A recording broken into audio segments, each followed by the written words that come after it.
ನಮಸ್ಕಾರ ವೀಕ್ಷಕರೇ, ನಿಮ್ಮೆಲ್ಲರಿಗೂ ಆತ್ಮೀಯ ಸ್ವಾಗತ. ನಾನು ಗುರುಪ್ರಸಾದ್. ವೀಕ್ಷಕರೇ, ಭಾರತ ಅನ್ನುವಂತಹ ಮಣ್ಣೇನಿದೆ, ದೇಶ ಏನಿದೆ, ಸನಾತನ ಕಾಲದಿಂದಲೂ ಕೂಡ ಹಲವಾರು ಜಾತಿ ಧರ್ಮಗಳನ್ನು ಬೆಳೆಸಿದಂತಹ ಪುಣ್ಯ ಭೂಮಿ. ಈ ಭೂಮಿಯಲ್ಲಿ ಹಲವಾರು ಧರ್ಮದವರಿದ್ದಾರೆ, ಧರ್ಮ ಪ್ರವರ್ತಕರಿದ್ದಾರೆ, ಇಡೀ ದೇಶಕ್ಕೆ ಸಾರಿ ಹೋದಂಥ ಮಹನೀಯರಿದ್ದಾರೆ. ಈ ಎಲ್ಲ ಮಹನೀಯರು ಕೂಡ ನಮ್ಮ ದೇಶಕ್ಕೆ ಒಳಿತಾಗಲಿ ಅಂತಾನೆ ಭಾವಿಸಿದಂಥವರು, ಹಾಗೆಯೇ ನಡೆದುಕೊಂಡವರಂತೂ ಕೂಡ. ನಾವು ಜನಗಣಮನ ಗೀತೆ ಹೇಳ್ತೀವಿ, ನಾವು ಭ್ರಾತೃತ್ವ ಗೀತೆಯನ್ನು ಹೇಳ್ತೀವಿ, ಎಲ್ಲರೂ ಸಹೋದರಂತೆ ಬಾಳ್ತೀವಿ ಅಂತ ಹೇಳ್ತೀವಿ. ಆದರೆ ಕೆಲವೊಂದು ಸಂದರ್ಭಗಳಲ್ಲಿ ಯಾರದ್ದೋ ಕಿಡಿಯಿಂದ, ಯಾರದ್ದೋ ಕಿಚ್ಚಿನಿಂದ ಅವೆಲ್ಲವೂ ಕೂಡ ನಿಷ್ಣಾತವಾಗಿ ನಿರ್ನಾಮವಾಗುವಂಥ ಕೆಲಸ ಬಂದ್ಬಿಡುತ್ತೆ. ಆದರೆ ಪ್ರತಿಯೊಂದು ಕ್ಷಣವೂ ಕೂಡ, ಪ್ರತಿಯೊಂದು ಯೋಚನೆಯೂ ಕೂಡ, ಯೋಚನಾ ಲಹರಿಯೂ ಕೂಡ ನಾವು ವಿಶ್ವ ಭ್ರಾತೃತ್ವವನ್ನು ಸಾರುವಂಥ ದಾರಿಯಲ್ಲಿ ನಡೆಯಬೇಕು ಅನ್ನೋದೇ ಎಲ್ಲ ಧರ್ಮಗಳ ಉದಾತ್ತ ಚಿಂತನೆ. ಯಾಕಪ್ಪ ಈ ಮಾತು ಹೇಳ್ತಾ ಇದ್ದೀನಿ ಅಂತಂದರೆ, ಇದು ಪವಿತ್ರ ರಂಜಾನ್ ಮಾಸ. ಉಪವಾಸ ವ್ರತಾಚರಣೆ ಮುಖಾಂತರ ರಂಜಾನ್ ಹಬ್ಬವನ್ನು 1 ತಿಂಗಳ ಕಾಲ ಉಪವಾಸ ಇದ್ದು ನಂತರ ಅದನ್ನು ಆಚರಣೆ ಮಾಡ್ತಾರೆ ಇಸ್ಲಾಂ ಸಹೋದರರು, ಮುಸ್ಲಿಂ ಬಾಂಧವರು. ಸೊ ಹಾಗಾಗಿ ಈ ವಿಶೇಷವಾದಂತಹ ದಿನದ ಸಂದರ್ಭದಲ್ಲಿ ರಂಜಾನ್ ಅಂದರೆ ಏನು, ರಂಜಾನ್ ಉಪವಾಸ ಕೈಂಕರ್ಯ ಯಾಕೆ, ಹಾಗೆಯೇ ಇಸ್ಲಾಂ ಧರ್ಮದಲ್ಲಿ ಇದು ಎಷ್ಟು ಮಹತ್ವವನ್ನು ಪಡ್ಕೊಂಡಿದೆ, ಉಪವಾಸ ಮಾಡುವಂಥ ಪ್ರಮೇಯ ಏನಿದೆ, ಅರೆ ಸೂರ್ಯೋದಯಕ್ಕಿಂತ ಮುಂಚೆ ಉಪವಾಸ ನಿಧಾನಗೊಳಿಸಿ ಅಥವಾ ಅಲ್ಲಿ ಊಟ ತಿಂಡಿಯನ್ನು ಮಾಡಿ ಮತ್ತು ಸೂರ್ಯಾಸ್ತ ಆದಮೇಲೆ ನಂತರ ಆ ಒಂದು ಪ್ರಸಾದವನ್ನು ಸ್ವೀಕರಿಸುವಂಥ ವ್ಯವಸ್ಥೆ ಯಾಕೆ, ಇಸ್ಲಾಂನ ಪ್ರಾಫೆಟ್ ಮಹಮ್ಮದ್ ಏನು ಹೇಳಿದ್ರಿ ಇದೆಲ್ಲದರ ಬಗ್ಗೆ, ಇಸ್ಲಾಂ ಧರ್ಮ ಏನು ಹೇಳುತ್ತೆ, ರಂಜಾನ್ನ ಆಚರಣೆ ಬಗ್ಗೆ ಏನು, ಹಾಗೆಯೇ ಇವತ್ತಿನ ಈ ಪ್ಯಾಂಡಮಿಕ್ ಸಿಚುವೇಷನ್ನಲ್ಲಿ ಇಸ್ಲಾಂ ಧರ್ಮದವರು, ಮುಸ್ಲಿಂ ಸಹೋದರರು, ಬಾಂಧವರು ಏನೆಲ್ಲ ಸಿಚುವೇಷನ್ಸನ್ನು ಎದುರಿಸ್ತಾ ಇದ್ದಾರೆ, ಇದೆಲ್ಲದರ ಬಗ್ಗೆ ನಾವು ವಾಸ್ತವವಾಗಿ ಮಾತನಾಡ್ತಾ ಹೋಗೋಣ. ಆ ಎಲ್ಲದಕ್ಕೂ ಮೊದಲು ಇಸ್ಲಾಂ ಧರ್ಮದ ಬಗ್ಗೆ ಮತ್ತು ರಂಜಾನ್ನ ಬಗ್ಗೆ ಒಂದು ವರದಿ ಇದೆ, ನೋಡ್ಕೊಂಡು ಬನ್ನಿ.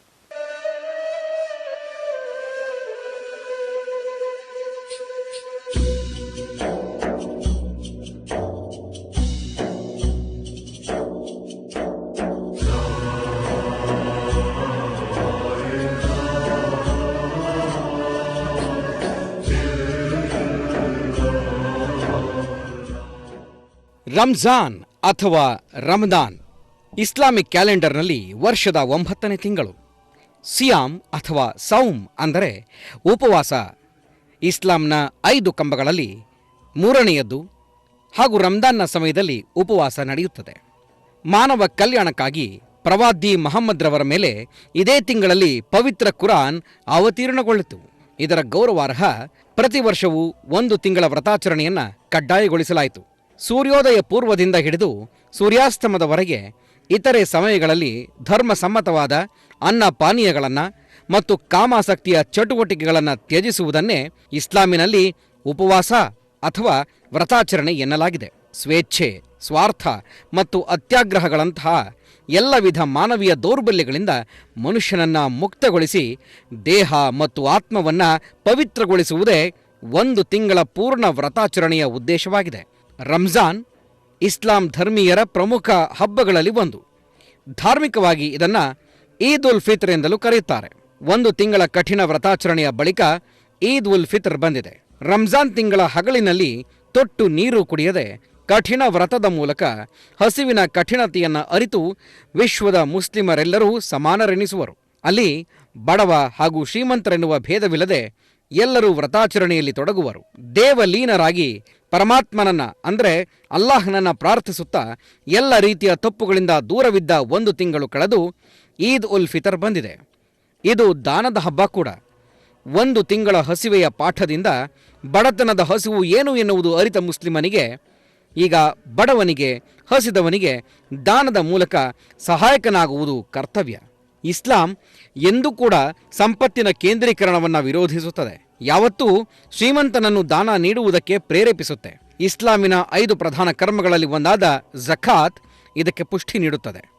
ಅದಲ್ಲದೆ ಹಲವಾರು ಪುಣ್ಯ ಕಾರ್ಯಗಳ ಸಂದರ್ಭದಲ್ಲೂ ದಾನ ನೀಡುವುದನ್ನು ಕಡ್ಡಾಯಗೊಳಿಸುತ್ತದೆ. ಅಂತಹ ಒಂದು ಹಬ್ಬ ಈದ್ ಉಲ್ ಫಿತರ್. ಇಸ್ಲಾಂ ಆಚರಿಸುವ 2 ಹಬ್ಬಗಳು ದಾನವನ್ನು ಪ್ರೋತ್ಸಾಹಿಸುತ್ತದೆ. ಅದರಲ್ಲೂ ಇವತ್ತು ಆಚರಿಸುವ ಈದ್ ಉಲ್ ಫಿತರ್ ಸಂದರ್ಭೋಚಿತವಾಗಿ ಧಾನ್ಯ ದಾನ ಮಾಡುವುದನ್ನು ಹೇಳುತ್ತೆ.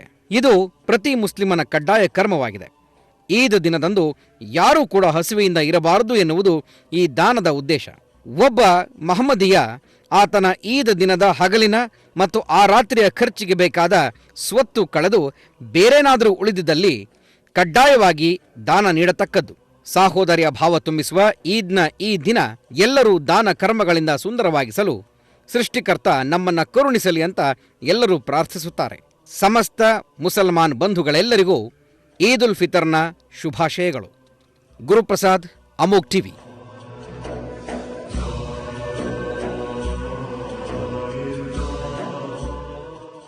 ಎಸ್, ವರದಿಯನ್ನು ನೋಡಿದ್ರಲ್ಲ.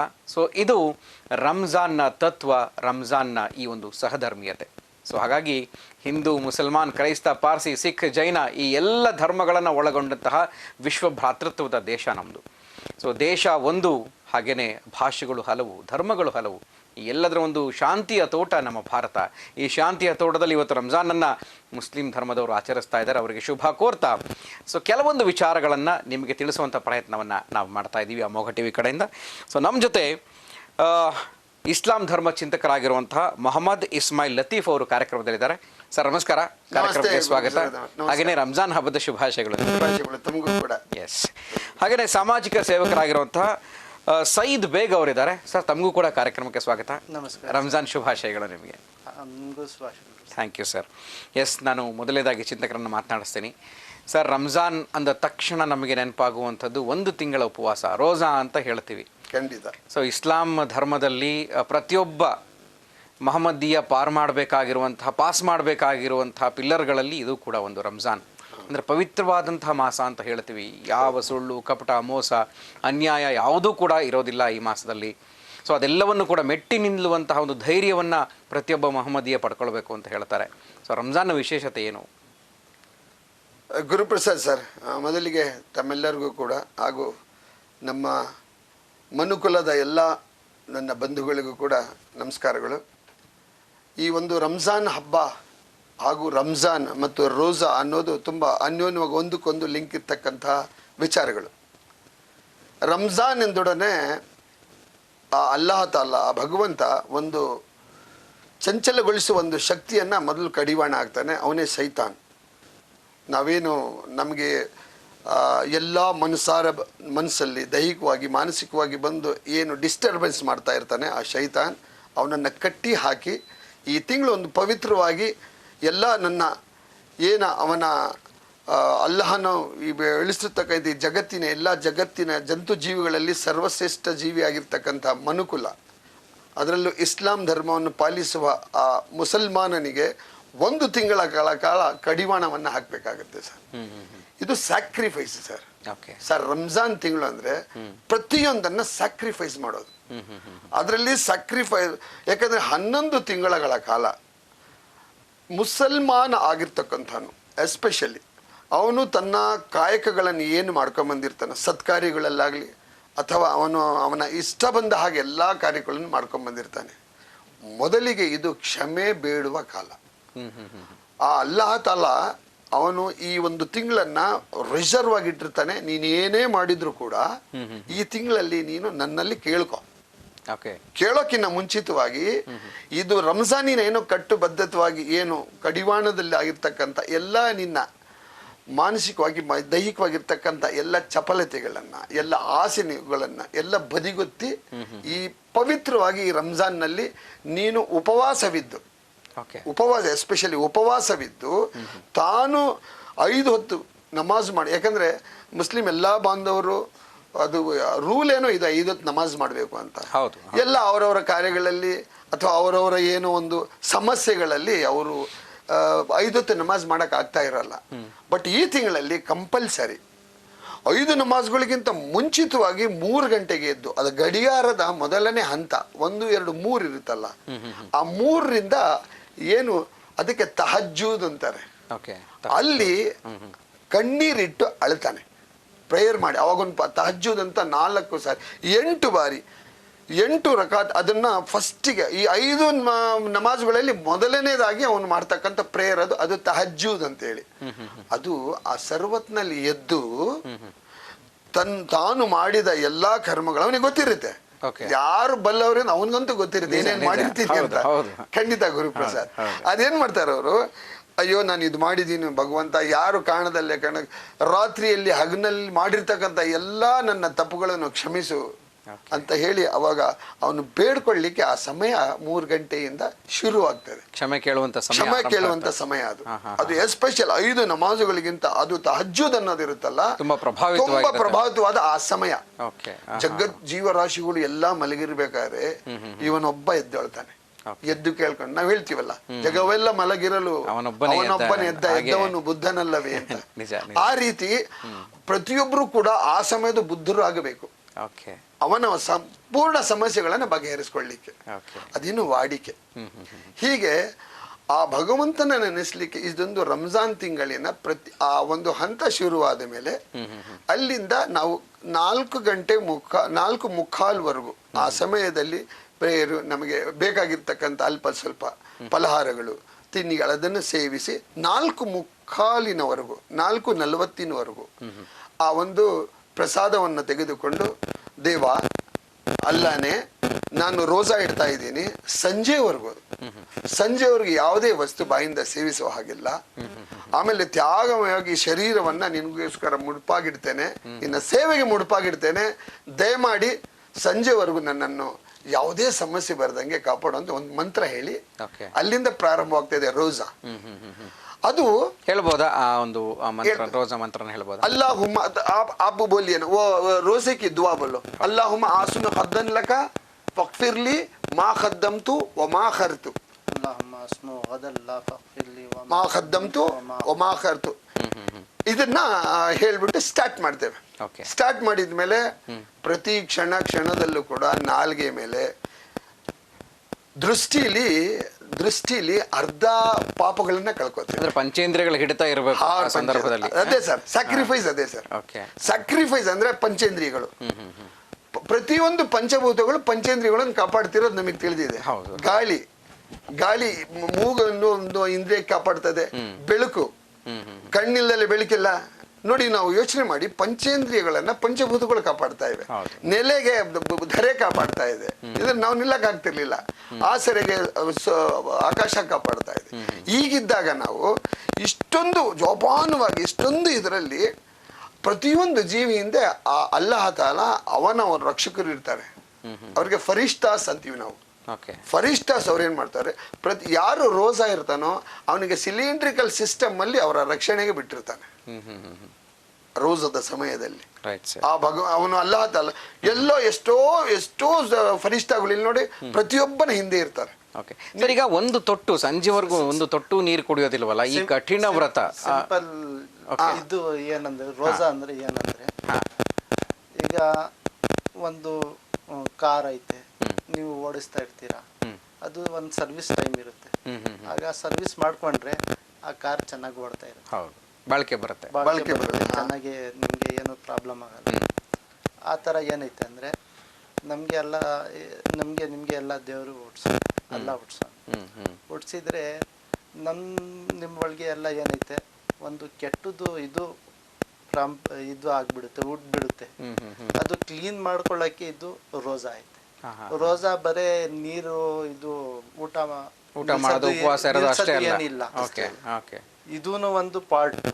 ಲೇಕಿನ್ ರೋಜಾ ಅಂದ್ರೆ ಏನಂದ್ರೆ, ನಮ್ಮ ಕಣ್ಣು करेक्ट सही इस्तेमाल होना, जबान से झूठ नहीं बोलना, कान से गलत नहीं सुनना, आंख से गलत नहीं देखना, हाथ से गलत नहीं करना, किसी को तकलीफ नहीं पहुंचाना, ये पाँव है ना, किसी को तकलीफ नहीं देना. और क्या है कि ये सारी चीज़ें हमारे अंदर पैदा होना, ये अच्छी क्वालिटीज हमारे अंदर आना, इसका नाम रोज़ा है. एक आदमी रोज़ा भी रखा लेकिन गलत देख रहा, उसका रोज़ा सही नहीं होता. एक आदमी गलत रोज़ा रखा, गलत सुन रहा, ये रोज़ा सही नहीं हो रहा. रोज़ा सिर्फ क्या है, अल्लाह के वास्ते है. ಕಟ್ಟುನಿಟ್ಟಾಗಿ ಪಾಲಿಸಬೇಕು. ಸೊ ಆ ಟೈಮಲ್ಲಿ ಏನಾದರೂ ತೊಂದರೆ ಆಯ್ತು ಮಾಡಿದ್ವಿ, ಅದು ಚ್ಯುತಿ ಮಾಡಿದ್ವಿ ಅಂತಂದ್ರೆ ರೋಜಾಗ್ ಬೆಲೆ ಇಲ್ಲ, ಅರ್ಥ ಇಲ್ಲ, ಅಷ್ಟೊಂದು ಇದು ಇರಲ್ಲ. ಓಕೆ, ಆ ವೇಟೇಜ್ ಇರಲ್ಲ. ಈಗ ರೋಜಾ ಇದ್ದೀನಿ, ಯಾವುದೋ ಒಳ್ಳೆ ಹಾಡು ಕೇಳ್ತಾ ಇದ್ದೀನಿ, ಹೊರಟೋಯ್ತು, ಆ ಟೈಪ್ ಇರುತ್ತೆ. ಅದು ಆ ಮನುಷ್ಯದ ಒಳಗೆ ಅಷ್ಟೊಂದು ಕ್ವಾಲಿಟಿ ಹುಟ್ಟಲ್ಲ. ಓಕೆ ಓಕೆ, ಅಂದ್ರೆ ಅದಕ್ಕೂ ಮಾರ್ಕ್ಸ್ ಉಂಟು. ಇದು ತಖ್ವಾ ಅಂತೀವಿ ನಾವು. तकवा, यू एक्सप्लेन रिगार्डिंग सम तकवा. जी, तकवा क्या चीज होता है? तकवा और परहेजगारी, इस रोजे से क्या चाह रहा है, इस रोजे का मकसद क्या, रोजा रखने का हर चीज़ का एक मकसद है। तो रोज़ा रखने का मकसद क्या है कि हमारे अंदर तकवा और परहेजगारी आ जाना। परहेज और तकवा बोले तो वो चीज़ जो हमारे अंदर क्या है, एक अल्लाह का खौफ पैदा हो जाना। ಓಕೆ ಆ ಭಕ್ತಿ ಅಲ್ಲ ಜೊತೆಗಿನ ಭಕ್ತಿ ನಮಗೆ ಭಕ್ತಿ ಇಲ್ಲ. ಉತ್ಪತ್ತಿ ಆಗಬೇಕು ದೇಹದಲ್ಲಿ, Yes, yes. ಮನಸ್ಸಿನಲ್ಲಿ ಬರಬೇಕು ಅದನ್ನ. परहेज ಅಂದ್ರೆ ಏನಂದ್ರೆ अल्लाह जिस चीज को मना करया, Yes. नहीं करने को बोला, वो चीज हमारे अंदर पैदा हो जाए। ಫಾಲೋ ಮಾಡಬೇಕು. ಅದೇ ಎರಡು ಇರುತ್ತೆ ಸರ್, ಒಂದು ಹಲಾಲ್ ಒಂದು ಹರಾಮ್ ಅಂತ ಇರುತ್ತೆ. ಹಲಾಲ್ ಭಗವಂತ ಇದೇ ಇದ್ ಮಾಡ್ಬೇಕು ಅಂತ, ಇದು ನೀವು ಮಾಡ್ಕೊಡ್ದು, ಅದನ್ನ ಅದು ಸ್ಟ್ರಿಕ್ಟ್ ಆಗಿ ಅದನ್ನ ಬಿಟ್ಟು ಬಿಡ್ಬೇಕು, ನಾವು ಇದನ್ನ ಫಾಲೋ ಮಾಡ್ಬೇಕು ಅಂತ ಇರುತ್ತೆ. ಓಕೆ ಸರ್, ಇನ್ನೊಂದು ರಂಜಾನ್ನ ಪ್ರಮುಖವಾದಂತಹ ಒಂದು ವಿಚಾರ ಅಂತಂದ್ರೆ ತಖ್ವಾ ಅಂದ್ರೆ ಇನ್ನೊಂದು ತಖ್ವಾ. ಉದಾಹರಣೆ ಏನಂದ್ರೆ, ಅದು ಉರ್ದು ಒಳಗೆ ನಾನು ಹೇಳ್ತೀನಿ. ಹೇಳಿ. ये दुनिया में बुराइयां भी हैं, अच्छाइयां भी हैं। Yes. ಜಗತ್ತಿನಲ್ಲಿ ಕೆಟ್ಟದ್ದು ಒಳ್ಳೇದು ಇರುತ್ತೆ. एक तुम्हें रास्ते में चल रही, ಯಾವುದೋ ಒಂದು वो ಹಾದಿಲಿ रास्ता बहुत तंग है, ಹಾ, छोटा है, लेकिन उसके अंदर बहुत ज्यादा खड्डे भी हैं, बहुत ज्यादा झाड़ियां भी हैं आजू बाजू, उसमें कांटे भी हैं वो झाड़ियां में। तो वो झाड़ियां से, वो रास्ते से तुम्हें पास होना जरूरी है, लेकिन जैसा तुम्हें वो रास्ते से पास होने के वास्ते कभी इधर झुक जाती हैं, कभी इधर झुक जाती हैं, ताकि क्या है हमारे बदन को वो कांटे नहीं चुभना। ऐसा क्या है, इस रास्ते से उस तरफ तक जाने को क्या है तख्वा बोलते हैं। ಅಂದ್ರೆ ऐसा जिंदगी जिंदगी क्या है, Yes. दुनिया में हमें करना चाहिए, ಓಕೆ लेकिन ये सारी बुराइयों से बचते हुए हमें हमारी जिंदगी कंप्लीट करने का नाम तख्वा है। ಎಸ್, ತಖ್ವಾ ಅಂತಂದ್ರೆ ವೀಕ್ಷಕರೇ, ಮೌಲ್ಯಗಳು ಹೇಳಿದ್ದು, ಚಿಂತಕರು ಹೇಳಿದಂಥ ಮಾತು ಅಂದರೆ ನಮ್ಮ ಜೀವನ ಅನ್ನುವಂಥದ್ದು ಒಂದು ಮಾರ್ಗ. ನಾವು ಸಾಕ್ತಾನೆ ಇರ್ತೀವಿ ಹುಟ್ಟಿನಿಂದ ಸಾಯೋ ತನಕ. ನಮಗೆ ಸಾಕಷ್ಟು ಅಡೆತಡೆಗಳು ಬರ್ತವೆ, ಅಲ್ಲಿ ಹಳ್ಳ ದಿಣ್ಣೆ ಇರ್ತವೆ, ಅಂದರೆ ಕೆಟ್ಟದ್ದಿರುತ್ತೆ, ಒಳ್ಳೇದು ಇರುತ್ತೆ. ನಾವು ಎಲ್ಲದು ಕೆಟ್ಟದನ್ನು ಬದಿಗೊತ್ಕೊಂಡು ನಾವು ಹುಷಾರಾಗಿ ಹೋಗಬೇಕು. ಬಹುಶಃ ಅಂಥ ಮುಳ್ಳುಗಳು ನಮ್ಮ ಮೈಯನ್ನು ಘಾಸಿಗೊಳಿಸಬಹುದು, ಅಂದರೆ ನಮ್ಮ ಮನಸ್ಸನ್ನು ಗಾಯ ಮಾಡಬಹುದು.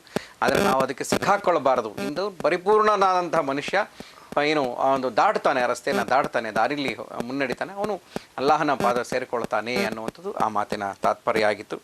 ಎಸ್, ಹಾಗೆಯೇ ಈ ಹಬ್ಬವನ್ನು ಈದ್ ಉಲ್ ಫಿತರ್ ಅಂತ ಕೂಡ ಕರೀತಾರೆ. ಸೊ ಹಾಗಿದ್ಮೇಲೆ ಈದ್ ಉಲ್ ಫಿತರ್ ಹಾಗೆ ರಂಜಾನ್ನ ಎರಡು ವಿಶೇಷತೆಗಳು ಏನು?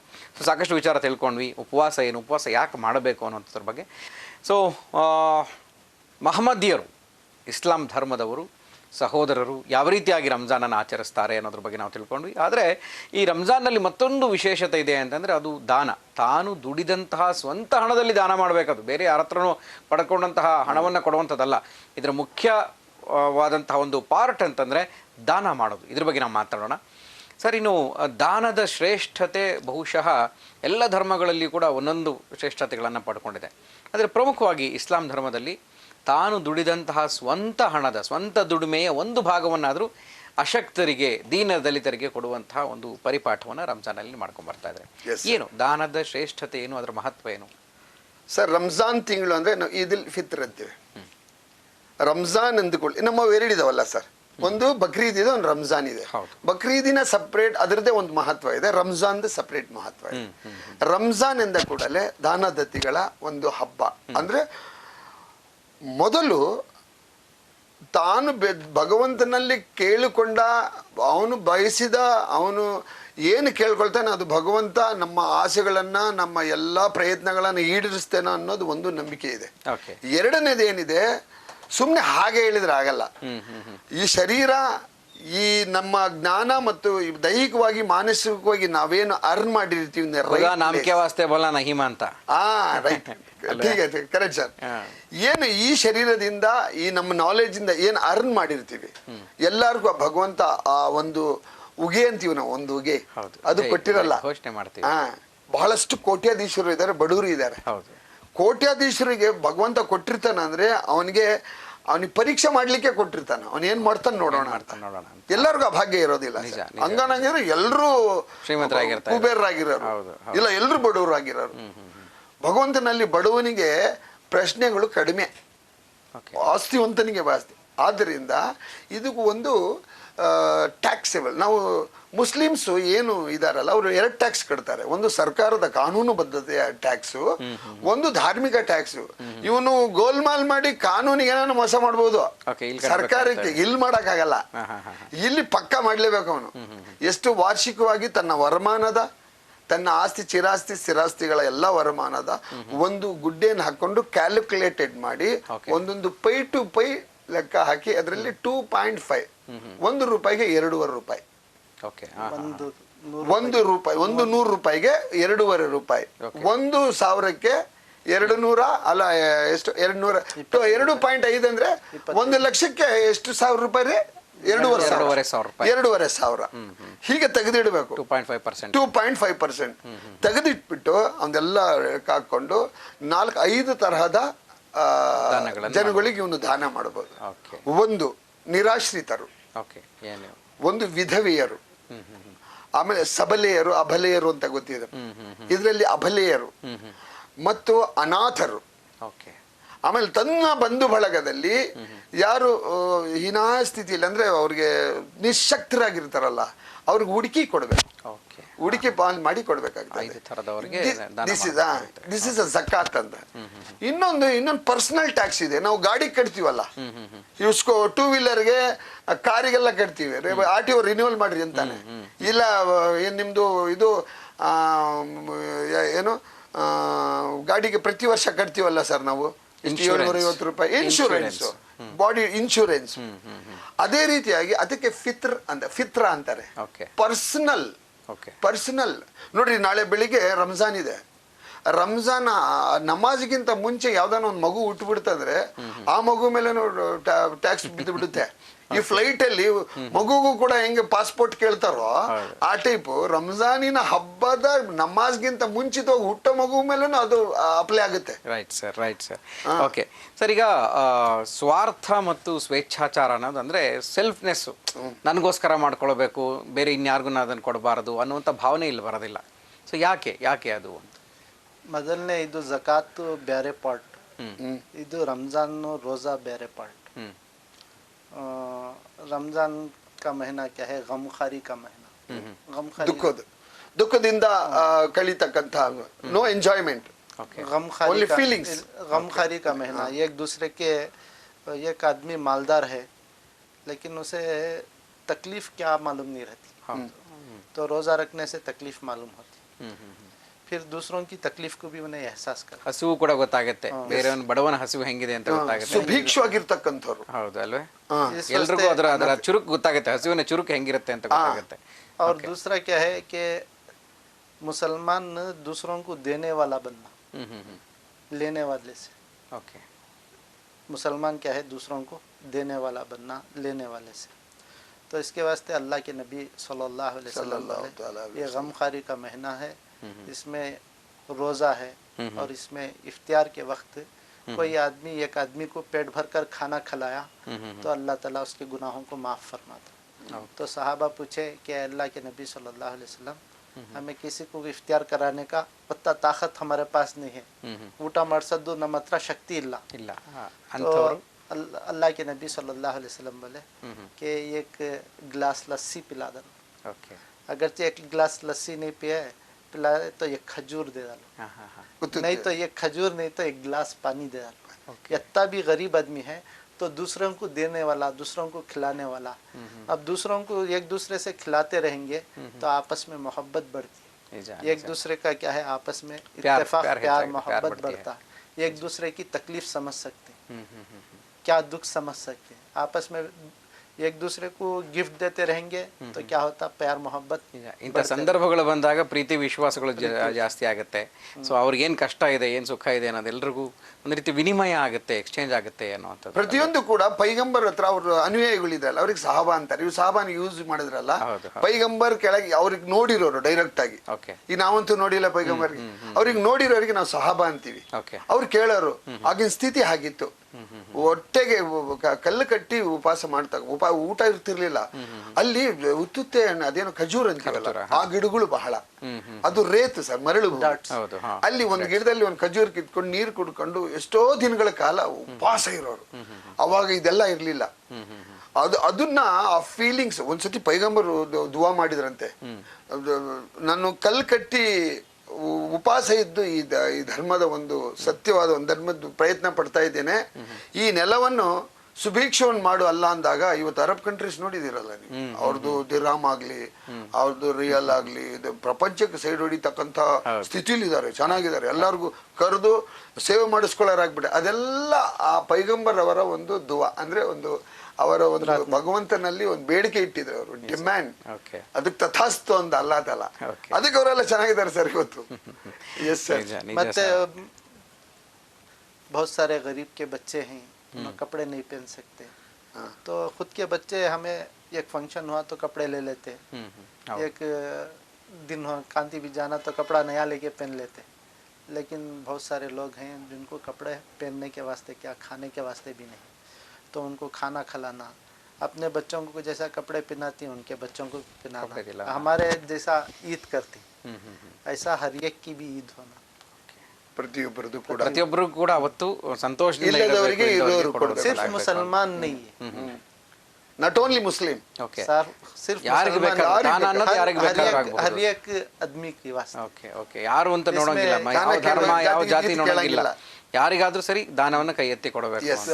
ಎಂಥ ಒಳ್ಳೆ ವಿಚಾರಗಳಿದ್ದಾವೆ ಧರ್ಮದಲ್ಲಿ ಅನ್ನೋಂಥದ್ದು. ಸರ್, ಇನ್ನು ಅವತ್ತಿನ ದಿನ ಅಂದರೆ ರಂಜಾನ್ ದಿನ, ಅಂದರೆ ಇವತ್ತು ರಂಜಾನ್. ಸೊ ಬೆಳಗ್ಗಿನಿಂದ ಏನೇನು ಕಾರ್ಯಕ್ರಮಗಳು ನಡೆಯುತ್ತೆ ಒಂದು ಮನೆಯಲ್ಲಿ, ಒಬ್ಬ ಮಹಮ್ಮದಿಯನ ಮನೆಯಲ್ಲಿ ಏನು ನಡೆಯುತ್ತೆ ಅಂತ?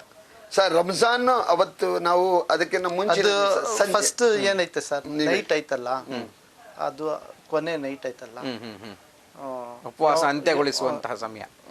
ಚಂದ್ರ ನೋಡಿದ ತಕ್ಷಣ ಅಂದ್ರೆ ಚಂದ್ರ ನೋಡಿ ಸ್ಟಾರ್ಟ್ ಮಾಡ್ತೇವೆ, ಚಂದ್ರ ನೋಡಿ ಸ್ಟಾಪ್ ಮಾಡ್ತೇವೆ. ಯೌಮುಲ್ ಜಾಯಿಜಾ ಅಂತ, ಯೌಮುಲ್ ಜಾಯಿಜಾ यानी इनाम की रात. ಇನಾಮ್ ಕಿ ರಾತ್, यानी इनाम ಅದು ತೋಫೆ ಕಿ ರಾತ್, ಇಲ್ಲ, ಪ್ರಶಸ್ತಿಯ ರಾತ್ರಿ, ಅದು ಪ್ರಶಸ್ತಿಯ ರಾತ್ರಿ. ಓಕೆ. ಅಂದ್ರೆ ನೀವು ಅದು ಕ್ರೆಸೆಂಟ್ ಅನ್ನ ನೋಡಿದ ನಂತರ ಆಗುವಂತಹ ಬೆಳವಣಿಗೆಗಳು ಮನೆಯಲ್ಲಿ. इनाम की रात, एक आदमी एक मजदूर जब काम कर लेता तो अपनी मजदूरी ले लेता. एक महीना पूरा काम किए एक कंपनी में, तो जब आपकी सैलरी लेने का दिन रहता, उसका नाम खुशी का दिन है, उसका नाम ईद का दिन है. उसकी रात ईद की रात है, उस दिन इनाम का रात है. अच्छा. उस दिन हमें क्या करना है कि अल्लाह से सबसे ज्यादा क्या है, उसकी इबादत करना, उसके सामने रोना.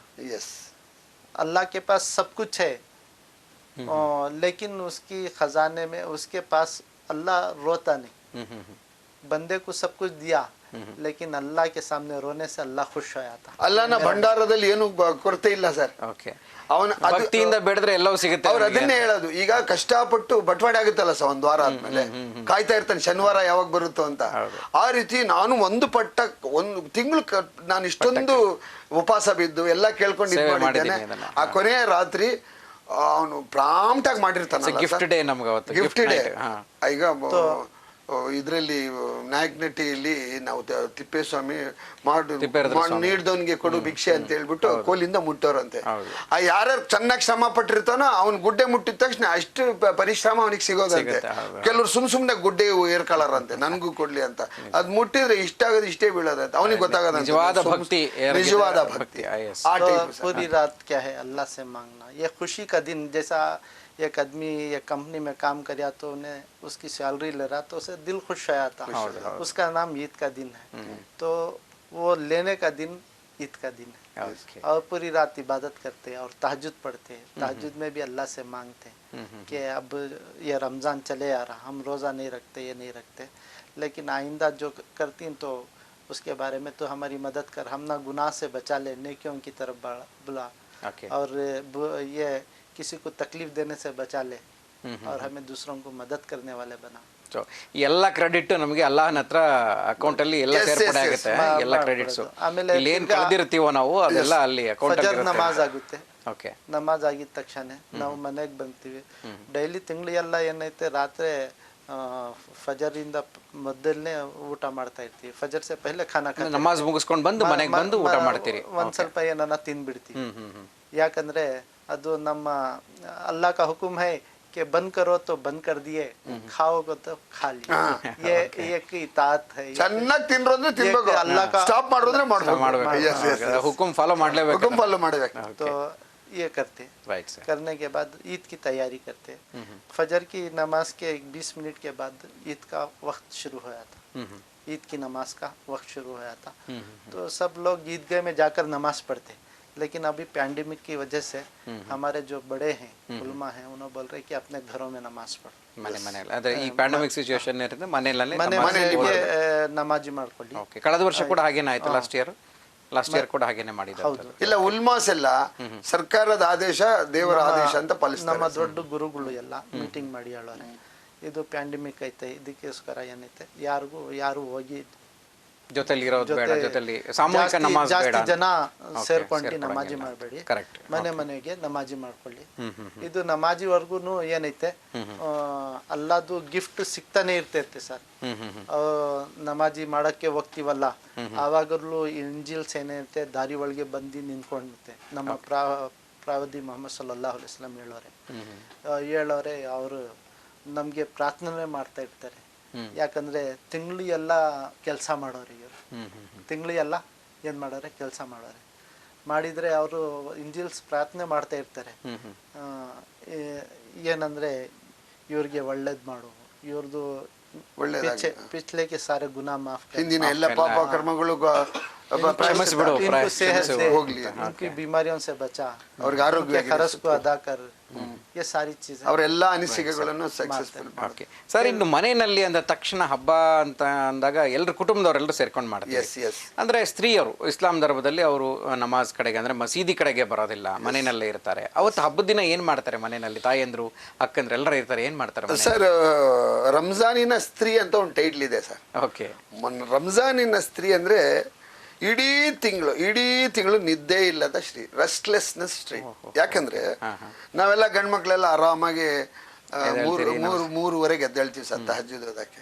ಆಕೆ 1:30ಗೆನೆ ಎದ್ದಿರ್ತಾಳೆ. ಎದ್ಬಿಟ್ಟು ಅಡಿಗೆ ಒಳ್ಳೆ ರುಚಿ ಸ್ವಲ್ಪ ಅಟ್ಲೀಸ್ಟ್ ಆಗ್ಲೆಲ್ಲ ದಣಿಯೋ ಜೀವಕ್ಕೆ ಸ್ವಲ್ಪ ಏನಾದ್ರು ಒಳ್ಳೇದು ಟೇಸ್ಟಿಯಾಗಿ ಮಕ್ಕಳೆಲ್ಲ ಇರ್ತಾರೆ. ಮಗು 3 ಗಂಟೆ 2 ಗಂಟೆ 1 ಗಂಟೆಗೆ ಅಲ್ಲಿ ಅಮ್ಮ ನೀರು ಬೇಕು, ಅಮ್ಮ ಊಟ ಬೇಕು ಅಂದಿರ್ಬೇಕಾದ್ರೆ ಸಂಜೆವರೆಗೂ ಪೋಸ್ಟ್ಪೋನ್ ಮಾಡ್ಲಿಕ್ಕೆ ಆ ತಾಯಿ ಏನೇನು ಡ್ರಾಮಾ ಮಾಡ್ತಾಳೆ ಅಂದ್ರೆ ನೀರು ಕುಡ್ಸಂಗಿಲ್ಲ, ವಾಚ್ ನೋಡ್ತಾ ಇರುತ್ತೆ ಮಗು, ಯಾವಾಗ ಆಗುತ್ತೆ ಅಮ್ಮ ಸಂಜೆ ಯಾವಾಗ ಆಗುತ್ತಮ್ಮ. ಈ ಸೆನ್ಸಿಟಿವ್ ಇದು ಇದೆಯಲ್ಲ, ಅದು ನಾವೇನೋ ದೊಡ್ಡವರು ಸುಮ್ಮನೆ ಆಗ್ತೀವಿ, ಬಟ್ ಮಕ್ಕಳಿಗೆ ಇದ್ ಮಾಡಕ್ಕಾಗೋದು ಬಹಳ ಕಷ್ಟ ಇರುತ್ತೆ. ಅದರಲ್ಲಿ ಸ್ವಲ್ಪ ರುಚಿಯಾದ ಅಡಿಗೆ ಮಾಡ್ಲಿಕ್ಕೆ 1:30ಗೆ ಎದ್ದೇಳ್ತಾಳೆ ಸರ್. ಎದ್ದು ರೆಸ್ಟ್ಲೆಸ್ ಆಗಿ ದುಡ್ದು 4 ಗಂಟೆವರೆಗೆ ಒಳ್ಳೆ ಮೃಷ್ಟಾನ್ನ ಭೋಜನ ಅಂದ್ರೆ ಚೆನ್ನಾಗಿರುತ್ತೆ. ಬಟ್ ಅವಾಗ ಜಾಸ್ತಿ ತಿಂದ್ರೆ ಸ್ವಲ್ಪ ತಿಂದು ಅಷ್ಟು ಅರ್ಲಿ ಮಾರ್ನಿಂಗ್ ಬೇಗ ತಿನ್ಲಿಕ್ಕೂ ಆಗಲ್ಲ. ಇಂತ ಯಾವಾಗ ಅವ್ರವ್ರ ಲೆವೆಲ್ ಸರ್, ಬಡ ಬಗ್ರ ಮನೆಯಲ್ಲಿ ಇದೆಲ್ಲ. ಬಟ್ ಅದೊಂದು ಆ ಒಂದು ಸಂದರ್ಭ ಇರುತ್ತಲ್ಲ, ತುಂಬಾ ಚೆನ್ನಾಗಿರ್ತದೆ.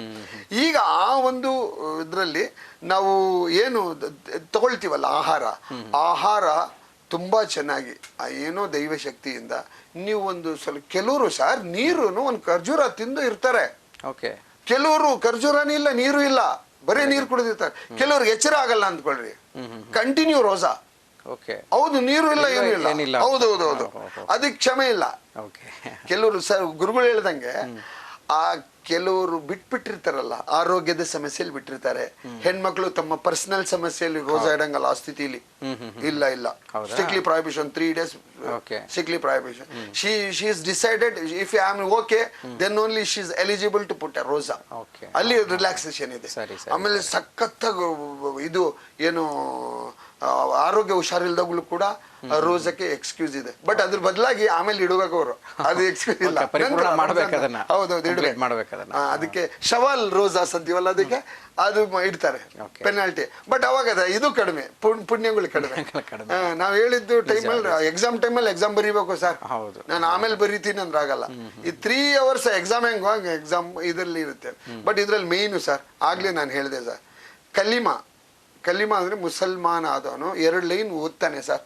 ಲಾ ಇಲಾಹ ಇಲ್ಲಲ್ಲ. ಲಾ ಇಲಾಹ ಇಲ್ಲಲ್ಲ ಅಂದ್ರೆ ಅಲ್ಲನನ್ನು ಬಿಟ್ಟರೆ ಪೂಜಿಸುವ ಶಕ್ತಿ, ಪ್ರಾರ್ಥಿಸುವ ಶಕ್ತಿ ಜಗತ್ನಲ್ಲಿ ಯಾವುದೇ ವಸ್ತುಗೂ ಇಲ್ಲ, ಮನುಷ್ಯನಿಗೂ ಇಲ್ಲ. ಅದು ಲಾ ಇಲಾಹ ಇಲ್ಲಲ್ಲ. ಲಾ ಅಂದ್ರೆ ಇಲ್ಲ ಅಂತ, ಇಲಾಹ ಇಲ್ಲಲ್ಲ, ಅವನೊಬ್ಬನೇ. ಪೂಜ್ಯತೆಗೆ ಅವನೊಬ್ಬನೇ ಸರ್ವಶಕ್ತಿ. ಕೆಳಗಿನ ಲೈನ್ ಇನ್ನೊಂದು ಬರುತ್ತೆ, ಮೊಹಮ್ಮದ್ ರಸೂಲುಲ್ಲಾ, ಅವರು ಪೈಗಂಬರ್. ಮೊದಲು ದೇವರು ಬಂದ, ಅಲ್ಲ ಬಂದ, ಕೆಳಗೆ ಪೈಗಂಬರ್ ಬರು, ಅವರು ದೈವ ಸಂಬೂತರು. ಜಗತ್ತಿಗೆ ಒಬ್ಬನೇ ಗುರು, ಜಗದ್ಗುರು ಅವರು ಪೈಗಂಬರ್. ಎಲ್ಲಿ ಬೇಕಾದ್ರೂ ಇಲ್ಲ.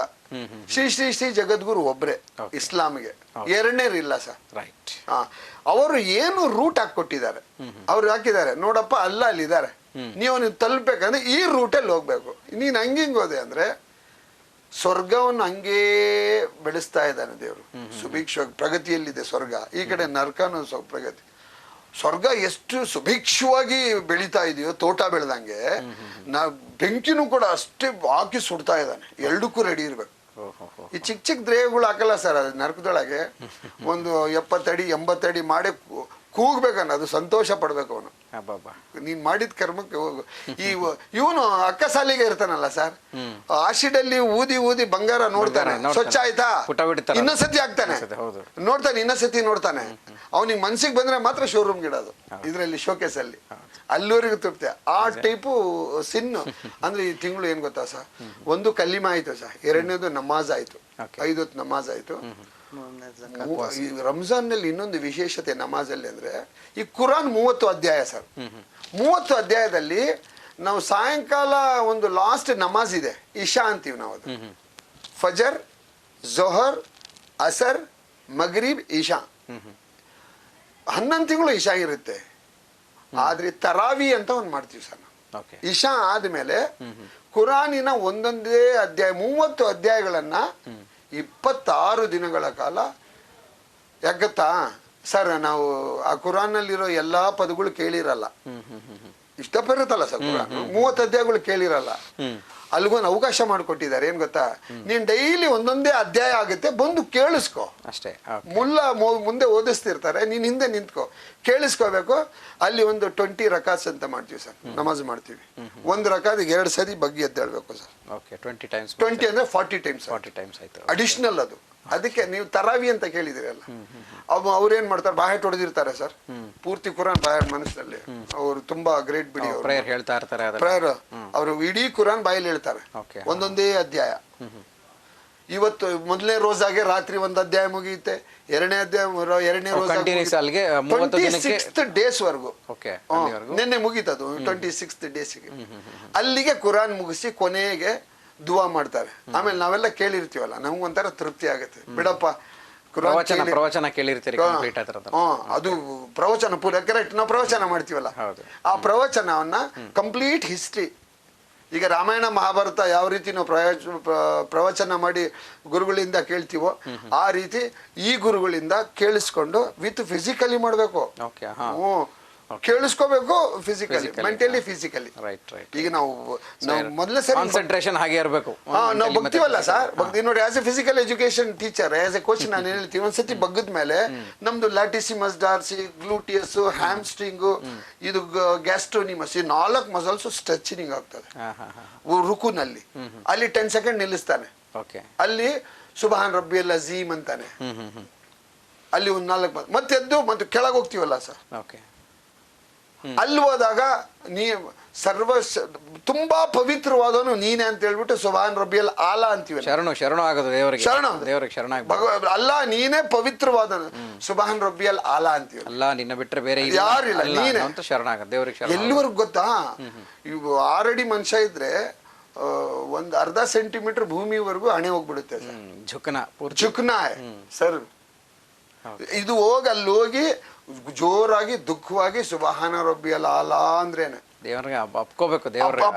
ಅವನು ಕಿವಿ ತುಂಬಾ ಸಂತೋಷ ಪಡ್ಬೇಕು. ಅವನು ಸದ್ಯ ಕಣ ಇಷ್ಟು ದಿವಸ ಬಗ್ಗಿರ್ಲಿಲ್ಲ, ಬಗ್ದೆ ಕಣಲ್ಲ ನಿಂದೇನಿದ್ರು ದೇವ್ರು ಆ ರೀತಿ ಬೆಂಡ್ ಆಗೋಗಿ ಮಾಡ್ತಾನೆ ಸಂದರ್ಭಗಳಲ್ಲಿ ಮಾಡ್ತಾನೆ. ಅದು ತರಾವಿ ಅಂತ ಸರ್. ಎಸ್ ಸರ್, ಇನ್ನು ಕೊನೆಯದಾಗಿ ವೀಕ್ಷಕರಿಗೆ ಮತ್ತು ಮುಸ್ಲಿಂ ಬಾಂಧವರಿಗೆ ತಮ್ಮ ಒಂದು ಅನಿಸಿಕೆ ಮತ್ತು ಅಭಿಪ್ರಾಯ ಏನು ಹೇಳ್ತೀರಿ ಅಂತ ಈ ಸಂದರ್ಭದಲ್ಲಿ? ಸರ್, ನನ್ನ ಪ್ಯಾಂಡಮಿಕ್ ಸಿಚುಯೇಷನ್ ಕೂಡ ಮುಸ್ಲಿಂ ಬಾಂಧವರಲ್ಲಿ ಒಂದು ವಿನಂತಿ ಸರ್.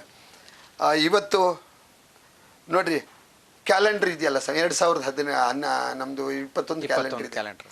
ಆ ಕ್ಯಾಲೆಂಡರ್ ನಾವೇನು ಫಾಲೋ ಮಾಡ್ತಾ ಇದೀವಿ ಅದು ಈಸಾ ಅಲೈಹಿಸ್ಸಲಾಂ ಅಂತ, ಅವರು ನಮ್ಮ ಪೈಗಂಬರ್. ನೀವು ಕುರಾನ್ ತೆಗೆದು ನೋಡಿದ್ರೆ ಯೇಸು ಅವ್ರದ್ದು ಒಂದು 20-22 ಸತಿ ಹೆಸರು ಬರುತ್ತೆ, ಪೈಗಂಬರ್ದು ಬರೋದು 3-4 ಸತಿ ಅಷ್ಟೇ. ಅಂದ್ರೆ ಅವರು ಕೂಡ ಸುಮಾರು 1,24,000 ಪೈಗಂಬರ್ ಬಂದಿರೋದು. ಅವಾಗಿಂದ ಆಡಮ್ ಅಂಡ್ ಯು ಇಂದ ಭೂಮಿಯ ಆರಂಭ ಆದಾಗಿಂದ ಆಡಮ್ ಇಂದ ಒಂದು ಸ್ಥಿತಿಗೆ ಒಂದು ಕರೆಕ್ಟ್ ಆಗಿ ಒಂದು ಲೆವೆಲ್ಗೆ ಬಂದಾಗ ಅಲ್ಲಿ ಅಬ್ರಾಹಂ ಅಂತ ಬರ್ತಾರೆ ಸರ್. ಅಬ್ರಾಹಂ, ನಾವು ಇಬ್ರಾಹಿಂ ಅಂತೀವಿ, ಅವ್ರು ಅಬ್ರಾಹಂ ಅಂತಾರೆ. ಕ್ರಿಶ್ಚಿಯನ್ಸು ಮುಸ್ಲಿಮ್ಸ್ ಅಣ್ಣ ತಮ್ಮಗಳೇ ನೋಡ್ರಿ, ಒಂದೇ ತಂದೆ ಮಕ್ಕಳು ಅವರು. ಅಬ್ರಾಹಂ ಇದಾರಲ್ಲ, ಇಬ್ರಾಹಿಂ, ಅವ್ರಿಗೆ ಇಬ್ರು ಹೆಂಡತಿಯರು, ಅಂದ್ರೆ ಇಬ್ರು ಹಜರತ್ ಹಾಜರ ಹಜರತ್ ಸಾರಾ ಅಂತ. ಹಾಜರಾಗೆ ಮೊದಲೇನು ಇಸ್ಮಾಯಿಲ್ ಹುಟ್ಟಿದ, ಈ ಕಡೆ ಸಾರಾಗೆ ಇಸಾಕ್ ಹುಟ್ಟಿದ.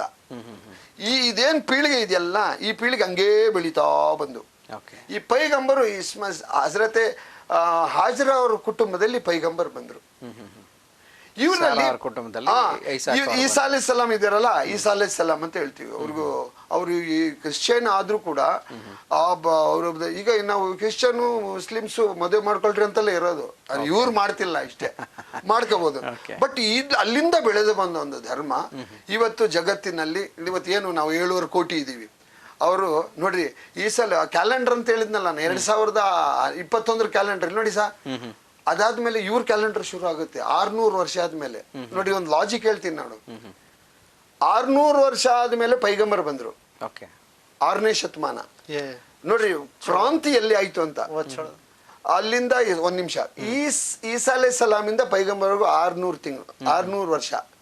ಪೈಗಂಬರಿಂದ ನಮ್ಮ ಬಸವಣ್ಣರ್ಗೆ 600 ವರ್ಷ. 12ನೇ ಶತಮಾನದಲ್ಲಿ ಬಸವಣ್ಣರು ಬಂದಿದ್ದು. ಇದು 600 ಅನ್ನೋದು ಇರುತ್ತಲ್ಲ. ಇಲ್ಲಿ ಪೈಗಂಬರ್ ಬಂದು 14 ವರ್ಷ ಆಯ್ತು, 1400 ವರ್ಷ ಆಯ್ತು ಸರ್. 1400 500 ವರ್ಷ ಕಿತ್ನಾ 1400 ಸಾಲ, 571 ಅಲ್ವಾ ಪೈಗಂಬರ್ ಹುಟ್ಟಿದ್, ಮೆಕಾದಲ್ಲಿ ಹುಟ್ಟಿದ್ರು. ಅಲ್ಲಿಂದ ಇಲ್ಲಿವರೆಗೂ 1400 ವರ್ಷ ಆಯ್ತು ಸರ್. 1400 ವರ್ಷದಲ್ಲಿ ಅಲ್ಲಿ ಈಗ ನಾವು ಏನು ಇದರ ಬಗ್ಗೆ ಇದು 5 ಏನಿದಾವಲ್ಲ, ಕಲಿಮಾ, ನಮಾಜ್, ರೋಜಾ ಅಂದ್ರೆ ಇದು ತಿಂಗಳು, ಜಕಾತ್ ಅಂದ್ರೆ ದಾನ ಕೊಡೋದು, ಹಜ್ ಅಂತ ಒಂದಿದೆ ಸರ್. ಉಳ್ಳವರು ಶಿವಾಲಯವ ಮಾಡುವರು, ಇರೋನು ಅಲ್ಲಿ ಹೋಗಿ ಬರ್ತಾನೆ. ಒಂದು ಶುಭ ಸಂದೇಶ ವೀಕ್ಷಕರಿಗೆ ಹೇಳಬೇಕು ಅಂತ. ವೀಕ್ಷಕರೇ, ನಾನು ಹೇಳೋದಿಷ್ಟೇ, ನಾವು ಮನುಕುಲದವರು. ಮನುಕುಲದಲ್ಲಿ ಯಾವುದೇ ಜಾತಿ ಭೇದ ಧರ್ಮ ಇಲ್ಲದ ಅವನೇ ಮನುಷ್ಯ. ಇದರಲ್ಲಿ ನಾವೆಲ್ಲ ಬಂಧುಗಳು. ನಾವೆಲ್ಲರೂ ಕೂಡ ಈ ಪವಿತ್ರ ತಿಂಗಳಲ್ಲಿ, ರಂಜಾನ್ ತಿಂಗಳಲ್ಲಿ ಪ್ರತಿಯೊಬ್ಬರು ಬೇಡ್ಕೊಳ್ಳೋದು ಇಷ್ಟೇ. ಪ್ಯಾಂಡಮಿಕ್ ಬಗ್ಗೆ ನಾವು ಬೇಡ್ಕೊಳ್ತಾ ಇದ್ದೀವಿ. ಪ್ರತಿಯೊಬ್ಬರು ಅದನ್ನು ಪ್ರಾರ್ಥನೆ ಮಾಡಿ. ಯಾವುದೇ ದೇವಸ್ಥಾನ, ಯಾವುದೇ ಮಂದಿರ, ಯಾವುದೇ ಚರ್ಚ್ಗಳಲ್ಲಿ ಇವತ್ತು ಆಕ್ಸಿಜನ್ ಸಿಗ್ತಾಯಿಲ್ಲ ಅಂತ ಬಡ್ಕೊಳ್ತಾ ಇದ್ದಾರೆ. ಕೆಲವರು ಚಾಲೆಂಜ್ ಆಗಿರುತ್ತದೆ. ಆದರೆ ಒಂದು ತಿಳ್ಕೊಳ್ಳಿ, ಈ ರಂಜಾನ್ ತಿಂಗಳಲ್ಲಿ ಎಲ್ಲರೂ ಬೇಡ್ಕೊಳ್ತಾ ಇದ್ದಾರೆ ಭಗವಂತನಲ್ಲಿ, ಅಲ್ಲಾಹನಲ್ಲಿ. ಅಲ್ಲ ಇದನ್ನು ದೂರ, ಎಸ್ಪೆಷಲಿ ನಮ್ಮ ಭಾರತದಿಂದ, ನಮ್ಮ ರಾಜ್ಯದಿಂದ ಇದು ದೂರ ಇಟ್ಟು, ನಿಮ್ಮಲ್ಲಿ ನಾನು ಯಾರ್ಯಾರು ನೀವು ರೋಜಾ ಇಲ್ವೋ, ಯಾರ್ಯಾರು ತಮ್ಮ ಕಂಡೀಷನ್ನಲ್ಲಿ ತಾವು ಇದ್ಬಿಟ್ಟು ರೋಜಾ ಮಾಡೋಕ್ಕಾಗಲಿಲ್ಲಲ್ಲ, ಅಂಥವ್ರು ಇವತ್ತು ನೀವು ಬೇಡಿಕೊಂಡು ಇವತ್ತು ಒಳ್ಳೆಯ ದಿನದಿಂದ ಭಗವಂತ ನಾನು ಇಡೋಕ್ಕಾಗಲಿಲ್ಲ, ಮುಂದಿನ ದಿನಗಳಲ್ಲಿ ಇಡ್ತೀನಿ. ಮುಂದಿನ ವರ್ಷ ಯಾರು ಇರ್ತಾರಿಲ್ಲೋ ಹೇಳೋಕ್ಕಾಗಲ್ಲ. ಇನ್ನು ಯಾವುದೇ ನಾನೀಗ ಮುಕಮ್ಮಲಾಗಿ 1 ತಿಂಗಳು ನಾವು ಮಸೀದಿಲೇ ಇದ್ದು ಅಲ್ಲಿ ನಾವು ಪ್ರಾರ್ಥನೆಯನ್ನು ಮಾಡಿದ್ದೇವೆ, ರೋಜಾ ಇಟ್ಟಿದ್ದೇವೆ, ತರಾವಿ ಓದಿದ್ದೇವೆ, ಎಲ್ಲವನ್ನು ಮಾಡಿದ್ದೇವೆ. ಯಾರು ಇಟ್ಟಿಲ್ಲೋ ನೀವೇನು ಚಿಂತೆ ಮಾಡಬೇಕಾಗಿಲ್ಲ. ಕೆಲವ್ರಿಗೆ ಉಳ್ಕಿರುತ್ತೆ ಮನಸ್ಸಲ್ಲಿ, ನಾನು ಇಟ್ಟಿಲ್ವಲ್ಲ ಅಂತ. ಅದು ನಿಮ್ಮ ಸಂದರ್ಭ. ಆದರೂ ಇದಕ್ಕೆ ಕ್ಷಮೆ ಇಲ್ಲ. ಕೆಲವರು ಟ್ಯಾಕ್ಸ್ ಕಟ್ತಾರೆ, ಕೆಲವರು ಕಟ್ಟಲ್ಲ. ಅದು ಆ ರೀತಿ ನೀವು ಟ್ಯಾಕ್ಸ್ ಯಾರ್ಯಾರು ಕಟ್ಟಿಲ್ವೋ, ಅಂದರೆ ಯಾರ್ಯಾರು ರೋಜಾ ಇರಲಿಲ್ವೋ, ನೀವೇನು ಚಿಂತಿಸೋ ಇದಿಲ್ಲ. ದೇವರು ನೋಡಿ, ಒಂದು ಎಕ್ಸಾಂಪಲ್ ಹೇಳ್ತೀನಿ. ಬಸ್ಸಲ್ಲಿ ಡ್ರೈವರ್ ನಡೆಸ್ತಾ ಇರ್ಬೇಕು, 60 ಜನ ಪ್ಯಾಸೆಂಜರಲ್ಲಿ ಋಷಿಗಳು ಇರ್ತಾರೆ, ಮುಲ್ಲಾಗಳು ಇರ್ತಾರೆ, ಕಳ್ಳರು ಇರ್ತಾರೆ, ಹಾಡು ಹೇಳೋನು ಇರ್ತಾನೆ, ಜಪ ಮಾಡೋನು ಇರ್ತಾನೆ, ವೃದ್ಧರು ಇರ್ತಾರೆ, ಮಕ್ಕಳು ಇರ್ತಾರೆ, ಭಗವಂತ ನೆನ್ಸನೂ ಇರ್ತಾನೆ. ಎಲ್ಲರಿದ್ರು ಕೂಡ ಆ ಡ್ರೈವರು ಎಲ್ಲರಿಗೂ ತಗೊಂಡೋಗಿ ಒಂದು ಗುರಿ ಮುಟ್ಟಿಸ್ತಾನೆ. ಆ ರೀತಿ ಭಗವಂತ ನಮ್ಮೆಲ್ಲರಿಗೂ ನೋಡ್ಕೊಳ್ಳೋಣ, ಅವನೇ ಸರ್ವಶಕ್ತಿ. ಯಾರು ಎದುರು ಅವಶ್ಯಕತೆ ಇಲ್ಲ. ನೀವು ಈ ರಂಜಾನಿನ ಶುಭಾಶಯಗಳೊಂದಿಗೆ ನಿಮಗೆ, ನೀವು ಕೂಡ ಎಲ್ಲರಿಗೂ ಒಳ್ಳೇದಾಗ್ಲಿ. ಹಿಂದೂ ಮುಸ್ಲಿಂ ಸಿಕ್ಕಿ ಸಾಯಿ ಹೋಜಾಯಿ ಸಬ್ ಭಾಯಿ. ನಾವೆಲ್ಲರೂ ಕೂಡ ಚೆನ್ನಾಗಿರೋಣ. ನಾವೆಲ್ಲರೂ ಕೂಡ ನಮ್ಮಲ್ಲಿ ಏನು ಎಲ್ಲೋ ಮನಸ್ಸಲ್ಲಿ ಎಲ್ಲೋ ಒಂದು ಹುಳ ಆಡುತ್ತೆ, ಅದು ದಯವಿಟ್ಟು ತೆಗೆದುಹಾಕಿ, ಹೊಡೆದಾಕಿ ಅಷ್ಟೇ. ಹುಳ ಹೊಡೆದಾಕಿ. ಸಯೀದ್ ಬೇಗ್ ಅವರ ತಮ್ಮ ಕೊನೆ ಮಾತು, ಒಂದು ಸಂದೇಶ. दुनिया के अंदर क्या है कि इससे पहले भी बहुत सारे पैंडमिक है। ये किस वास्ते आते हैं कि इंसान की बुराइयों की वजह से अल्लाह उसकी हिकमत से क्या है बीमारियों को भेजता, ताकि क्या है सारी इंसानियत उसकी तरफ मुतवज्जा हो, अल्लाह को याद करें। और जब ये बुराइयाँ इंसान अपने अंदर ख़त्म करना शुरू करता, तो अल्लाह उसकी कुदरत से बीमारियों को ख़त्म कर देता। ये चीज़ जो आसमान से आई है वो आसमान से ख़त्म होती। तो इसके वास्ते हमें अपने अंदर से हर इंसान, हर आदमी बुराइयों को छोड़ डालना, एक दूसरे को मोहब्बत करना, एक दूसरे को साथ देना, राइट। एक दूसरे का हमदर्द बन जाना, और क्या है दुनिया में एक अच्छी ज़िंदगी करने की कोशिश करेंगे तो सारों की ज़िंदगी अच्छी होती है और अल्लाह ताला ये बीमारी को ख़त्म करता। Okay sir, okay, thank you. ಇಬ್ಬರು ಸಾಕಷ್ಟು ವಿಚಾರ ತಿಳಿಸ್ಕೊಡ್ತೀವಿ ರಂಜಾನ್ ಬಗ್ಗೆ ಮತ್ತು ಧರ್ಮದ ವಿಚಾರದ ಬಗ್ಗೆ. ಸೊ ಪ್ರಸ್ತುತ ನಾವು ಭಾರತೀಯರಾಗಿ ಎಲ್ಲ ವಿಚಾರಗಳನ್ನು ನಾವು ಅಳವಡಿಸ್ಕೊಳ್ಬೇಕಾಗತ್ತೆ ಮತ್ತು ಒಂದು ಧರ್ಮ ಮತ್ತೊಂದು ಧರ್ಮವನ್ನು ಪ್ರೀತಿಸಬೇಕಾಗುತ್ತೆ ಅಲ್ವೇ. ತನ್ನ ಧರ್ಮವನ್ನು ಪೂಜಿಸು ಮತ್ತೊಂದು ಧರ್ಮವನ್ನು ಪ್ರೀತಿಸು ಅನ್ನೋ ಎಲ್ಲರಿಗೂ ಇರುವಂತಹ ಒಂದು ವಾಕ್ಯ. ಎಲ್ಲರಿಗೂ ದಯೆ ಇಲ್ಲದ ಧರ್ಮ ಅಲ್ಲ, ದಯೆ ಇಲ್ಲದ ಧರ್ಮ ಯಾವುದಿದೆ? ಖಂಡಿತ ಅಲ್ವಾ, ದಯೇ ಧರ್ಮದ ಮೂಲ ಅಂತ ಹೇಳ್ತೀವಿ. ಹಾಗಿದ್ದಾಗ ಎಲ್ಲ ಧರ್ಮವನ್ನು ಪ್ರೀತಿಸುವಂಥದ್ದು ಎಲ್ಲ ಧರ್ಮ, ಯಾಕೆಂದರೆ ನಾವು ಮನುಷ್ಯನಾಗಿ ಪಡ್ಕೊಂಡು ಹೋಗುವಂಥದ್ದು ಏನಿಲ್ಲ. ಯಾಕಂದರೆ ಈ ಪ್ಯಾಂಡಮಿಕ್ ಸಿಚುಯೇಷನ್ ನಮಗೆ ಅದರ ಪಾಠನ ಕಲಿಸ್ತಾ ಇದೆ ಇವತ್ತು ಅಲ್ವೇ. ಹೌದು ಸರ್, ನಾವು ಏನೇ ದುಡಿದ್ರು, ಏನೇ ಮಹಲ್ಗಳನ್ನು ಕಟ್ಟಿದ್ರು, ಏನೇ ಮಾಡಿದ್ರು ಕೊನೆಗೆ ಬರೀ ಕನ್ನಲ್ಲೇ ಹೋಗಬೇಕು. ಒಂದು ಕಾಣದ ಜೀವಿ. ನಮ್ಮ ಬಂಧುಗಳು ಯಾರು ನಮ್ಮ ಹತ್ರ ಬರ್ತಾ ಇಲ್ಲ ಇವತ್ತು ಸಾವನಲ್ಲಿ, ಅಂತಹ ಪರಿಸ್ಥಿತಿ ಇದೆ ನಮಗೆ. ಸೊ ಹಾಗಾಗಿ ಇರುವಷ್ಟು ದಿನ ಚೆನ್ನಾಗಿ ಭೂಮಿ ಅನ್ನುವಂತಹ ಒಂದು ಪ್ರಕೃತಿ ಮಾತಿನಲ್ಲಿ ಬದುಕ್ತಾ ಇದ್ದೀವಿ, ಎಲ್ಲರೂ ಒಟ್ಟಾಗಿ ಬದುಕೋಣ ಅನ್ನೋದೇ ಈ ಒಂದು ವಿಶೇಷ ಆಗಲಿ ಅಂತ ನಾನು ಕೂಡ ಭಾವಿಸ್ತೀನಿ. ಧನ್ಯವಾದ ಕಾರ್ಯಕ್ರಮಕ್ಕೆ ಬಂದ ವೀಕ್ಷಕರೇ. ನೋಡಿದ್ರಲ್ಲ, ರಂಜಾನ್ ಅನ್ನುವಂಥ ಪವಿತ್ರ ಮಾಸ ಏನಿದೆ ಅದು ಎಲ್ರಿಗೂ ಕೂಡ ಒಳ್ಳೆಯದನ್ನು ಉಂಟು ಮಾಡಲಿ, ಶುಭವನ್ನು ಉಂಟು ಮಾಡಲಿ, ಜೊತೆಗೆ ನಾವು ಎಲ್ಲರೂ ಸಹೋದರರಾಗಿ ಬದುಕೋಣ ಅನ್ನುವಂಥದ್ದೇ ಇದರ ಉದ್ದೇಶ. ಸೊ ಹಾಗಾಗಿ ಎಲ್ಲ ಉದ್ದೇಶಗಳು ಈಡೇರಲಿ, ಬಂದಿರುವಂತಹ ಒಂದು ಕಂಟಕ ಏನಿದೆ ಅದು ಆದಷ್ಟು ಬೇಗ ದೂರ ಆಗಲಿ ಅಂತ ಆಶಿಸ್ತಾ ಒಂದು ವಿಶೇಷ ಕಾರ್ಯಕ್ರಮವನ್ನು ಇಲ್ಲಿಗೆ ಮುಗಿಸ್ತಾ ಇದ್ದೀನಿ. ಮತ್ತೊಮ್ಮೆ ನಿಮ್ಮೆಲ್ಲರಿಗೂ ಕೂಡ ರಂಜಾನ್ ಹಬ್ಬದ ಶುಭಾಶಯಗಳು. ನಮಸ್ಕಾರ.